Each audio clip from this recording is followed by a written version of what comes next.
Hey, this is Matt once again. Welcome back to another video. And this is a paid request from my dear friend Mike, OCP Communications. For those interested in requesting any type of videos, movie reviews, re-reviews, random thoughts, streams, commentaries, video game playthrough for an hour or full playthrough, random thoughts, whatever the case may be, feel free to send it either directly to my PayPal. I do have a CashApp as well. Links are down below in the info box, and I will get to it as soon as I possibly can. And this is for Haunters, The Art of the Stare. It is on Tubi for those who want to watch it. It's only an hour and 20 some minutes, and I thought this was interesting to a point. Came out 2017, and it's about haunted house attractions. They interview a few people. They interview this guy named Donald, who's got this kind of little thing at his place called Nightmare on Loganberry. I think he was like at his mom's place, but then I think went to his aunt's place, and about how he has to deal with his wife, and building this little attraction that's only for like 4 hours on Halloween. But he's very passionate. He used to be a prop maker. So we have this guy Donald. They interview this person, this woman who was a stare actor, who went to a lot of these haunted attractions to be an actor, or I should say actress, named Shar, and she has been doing this for years. So she dresses up as whatever monster is needed to scare people and do stuff like that, and goes through a lot of the stuff, a lot of events. You have, I want to get the names right, Knott's Berry Farm. You have the stuff they do at Universal. And they do go a bit into the extreme versions, extreme haunt places, like Blackout and McCamey Manor. And they spend a good chunk of time on McCamey Manor and this guy named Russ. I swear half the documentary is about him and his stuff. I think that's what took a bit of enjoyment away, at least with me, out of this, because I fucking hate that guy, and I'll get into that in a few minutes. Because I wanted to see more about all these other haunts. I wanted to learn more about Knott's Berry Farm. I wanted to learn more about some of these other attractions and how they worked and how they were made. Like, there's this one cool looking place where it's in the snow, and there's like a giant skull and like these two giant things. You see it's like in the ice and snow. I'm like, what's that about? Where is... I think they had a text to where it was, but let's talk with this guy and let's know more about this. This looks really cool, but we really don't get any info about it. And there's stuff like that I thought was kind of annoying. On a side note, it says in the credits on IMDb Slash that the musician was in this. I must have blanked out because I didn't see him in this. So I don't know where the hell he was at. Maybe something quit that came by and I just didn't notice. I don't know. But it shows like these haunted house attraction highlights and people in different creatures, monster costumes. Even one in a gingerbread man costume. But again, they follow like a couple people. It's mainly Donald, the stare actress Shar, and then Russ of McCamey Manor. They talk a little bit about the people behind the other extreme haunt, Blackout.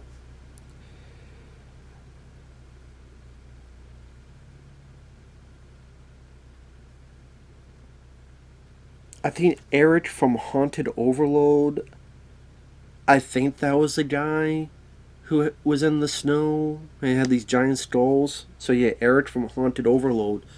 But we didn't get to hear much about that. And I know it seems like I'm going over the place, because this kind of does too. I wish they went with the approach of starting off with what were the earliest haunted house attractions that came out. Dive into the history. What were the first ones? What were they like? Can we find the people that found or had haunted house attractions? Maybe they have pictures from back in the day, and really chronicle the history of it and be a bit more linear. I kind of wish we would have gotten that approach. Of the people they showcase, I didn't mind the guy Donald. He wears these sunglasses, I think because his eyes are dilated. So a lot of times he has to wear sunglasses. He recently was married to this person, and she kind of comes off as a bitch at times. Now, you never know with documentaries. Is there anything that happens that is for the camera? And with documentaries, it seems like they want to find people who are characters. They may be real people, but they want them more characters because that'll be, quote, more interesting. So, okay, here's Donald. Here's a guy who, again, this thing with his wife, which at times she's like, oh, I don't like Halloween, and, you know, do you have to do this? And, oh, man, I look forward to the end of Halloween so we can tear all this stuff down. You can tell the guy doesn't like this because he's very passionate about this. I gave him a budget of $300. He spent over $1,000. And then there's a bit where he's talking to the documentarians, and he's like, I got a text. I'm tired of this Halloween shit. If you don't come home now, don't come home at all tonight. Now, I don't know if him getting that text, was that real or was that for the film? Because sometimes they do that, sometimes where they stage things. Let's assume it was for real. Let's just assume. I'm like, what the fuck? Like, you know this guy's being interviewed for a documentary. And you don't think that's kind of interesting and you need to bother the fuck out of him. I would say divorce the lady. Because although at the end it seems like they worked on something together, I think there was something that was like based on the Zodiac Killer, a booth, and it was successful, and you saw images of him and his wife working on it together. Who knows what happened with Donald? Who knows if they're still a couple or not? If they're not, I wouldn't be surprised, because she just came off very badly in this. And then also with Donald's family, like they try to explain about why his eyes are dilated, and the doctors, well, maybe it's brain damage. And then the mom and dad are there. It's like, yeah, his brothers, this is what the mom's saying. Yeah, his brothers beat him up. And, you know, one beat on the other. And when the new kid came in, they both teamed up on and beat on him. And, you know, I would say, you know, try to humiliate him. I'm like, this is a horrible mother. These are horrible parents. The mom's admitting that at times she would humiliate her own kid. Then, if you knew your two kids were beating on your third one, you didn't do anything? You obviously knew what was going on. You obviously knew it was a common thing to be somewhat important, and you just let it happen? You just let it keep going? You just let it occur? If I was Donald, I would get the fuck away from this family. I'd be like, fuck you all. You suck my dick. But apparently, you know. So I'm guessing that's when they decided to have him be a part of the documentary, when they heard that stuff. I'm just trying to view it in the minds of these documentarians. They heard that, and they went, oh shit, okay, that, and he wears these sunglasses, and then the thing with his wife, okay, he's going to be a part of it. Plus, he's like the little guy. It's just him, this little haunt thing that he's making pretty much by himself and others. And then they go to like the more sophisticated people. Like they talk to people at Knott's Berry Farm and these steer actors and stuff.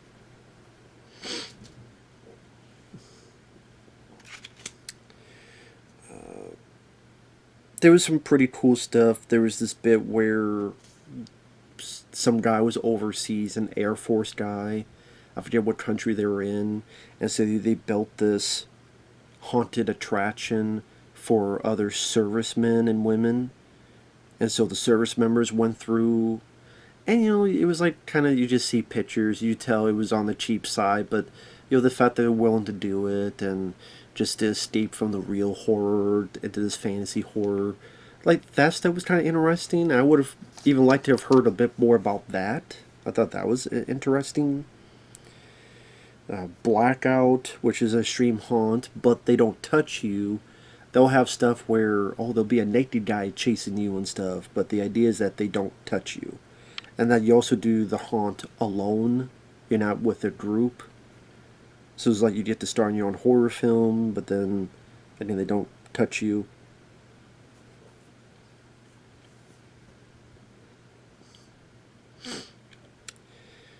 So it was cool to just see a lot of these attractions, and I thought the lady Shar, she seemed very nice.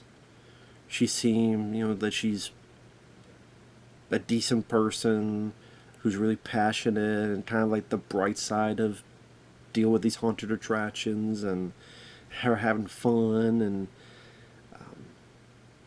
they delved a little bit into the fight or flight, because I'm thinking, well, some people may try to fight you. They do delve a bit into that, especially with her, where she recounts times where someone tried to slam her down or get on her back or step on her back. And her husband talked about how sometimes she would come home with bruises because people were drunk, and when people are drunk, they just just windmill punch and anything.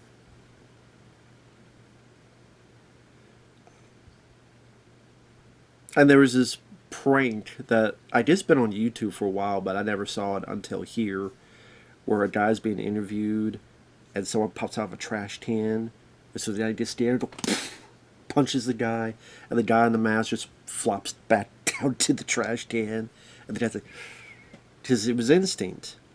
He's being interviewed, some guy with a monster mask pops up from a trash can, what the? He's like,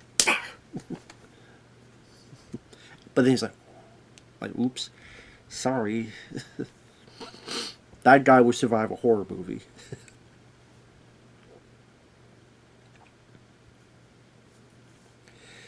But goddamn, they spend so much time. I would say too much time on Russ, aka the guy who owns McCamey Manor. Because they talk to Russ, they talk to his wife at the time, Carol, and about how extreme they are. And they show a lot. It felt like half of the documentary was about that. And that was annoying because I wanted to hear about other attractions, other stuff, a bit more of the history.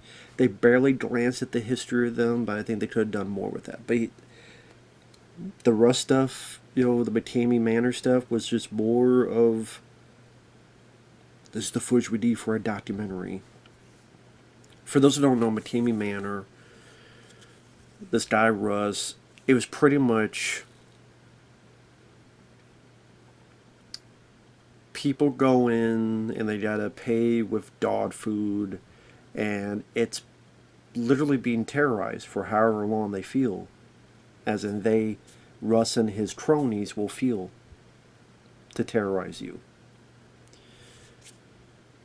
And so there's like water boat, like simulated drowning. Like they put you and they dunk your head in. They touch you. They force you down. If you puke, they grab it and put it back in your mouth. Waterboarding, where they put a bag over your face. It's pretty much like torture. And number one, if people look at that footage and they still decide to go in, it's kind of hard for me to feel sorry for them, because look at what's going on. I don't think it happens much anymore, thankfully. But it's like, at that time, people see this and they go, oh yeah, I still want to try it.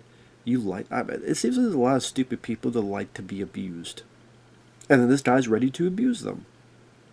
It's like a fucking S&M fetish. And like this neighbor, Grace, is interviewed. And she says about how she was tricked into going in there. and she was locked in a coffin. And I'm feeling sorry for this lady. But then she's like, oh yeah, he tricked me like 2 or 3 more times. Unless he physically went into your house, kidnapped you, and pulled you in, no.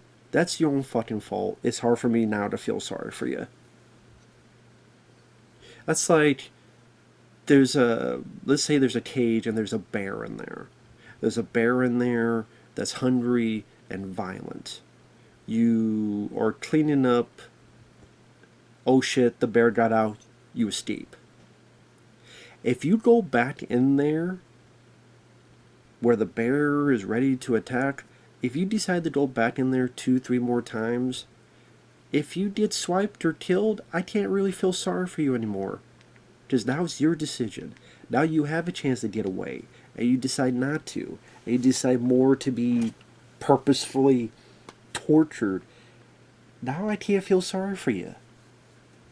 And Russ McCamey, he's a piece of shit. It's been known that he's a liar, he's a fraud. He loves to film, and he gets off on pushing people over the limit. There is no safe word, so people will pass out. He wants the footage. I know some people say the footage, I'm sure, is edited to look worse than it is, but at the same time, I'm sure there's still a lot of bad shit with it. There's a few people that mention, like Donald, the guy with the little attraction thing he has. You're clearly violating people, assault, kidnapping. The steer actress Shar goes, the fact that there's no safe word is weird. I mean, you're physically abusing people. And I kind of wish there was more of that. Kind of the people that run attractions against the extreme haunts people. And how maybe they go back and forth. I think we saw a little bit of that. I kind of wish we saw more of that. More of the anger or perhaps vitriol that they have for things like McCamey Manor. Because to me, it gives it a bad name. But that's the thing, is that it kind of really goes all over the place. It goes over here, then it goes back to Donald, then it goes back to Russ, then it goes back to here, then it goes back to here, then, oh, this is how, a little bit of how it started, but we don't go too in depth on it. And it does pack a lot in an hour and 20 some minutes, so it was never boring, and it was fun to watch. Definitely fits for the Halloween season. But if there was a bit more focus, a bit more linear path, and I think there's things they could have built up upon. I did like the regular haunters versus the stream people. Back and forth. I think they kind of made a bit more of a stronger spine for the documentary. But yeah, I mean, there are people, there's a guy named Reckless Ben who's done exposés on Russ and McCamey Manor. And it shows the various times he got shut down, and then he moved over here, and then, oh, if you do that, there's going to be a fines up to $50,000. So it cost him like $100,000 to build, so he had to break that down, and then go over here. I think since then, that's been shut down, and then he went to like this place out in the country where it's just, oh, I'm going to drag you around on gravel, and you don't be in this, like, I don't know, where the fucking pigs and cows are or something, and then now it's nothing. Which I'm like, yeah, it probably is nothing, because number one, he probably ran out of money. He probably has no fucking money anymore. His wife left him, which I don't believe her sob story, because she knew what the hell was going on, and she was fine with it for all these years, and she didn't do anything about it. But now she wants to act like a victim. Fuck you, Carol, and fuck you, Russ. I could go on a 20-minute tangent, but this isn't the Russ McCamey video. It's Haunters. But that's the thing, it kind of became the McCamey Manor documentary at times, because it was just a bit too much about that. I mean, it was put here about Knott's Berry Farm, like I said, and it would have been nice to hear more about the Universal, those attractions. that they have every October season. And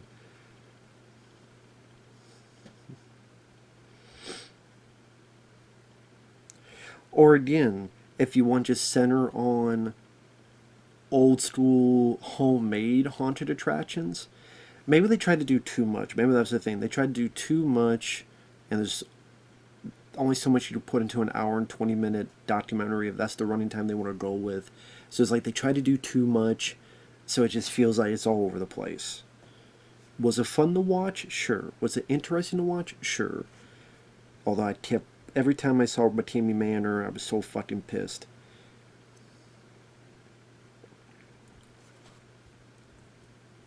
Because he's a fucking con man. I'll do anything to get that footage. Yeah. How about you suck my dick, then you do get the footage. How about that, Russ?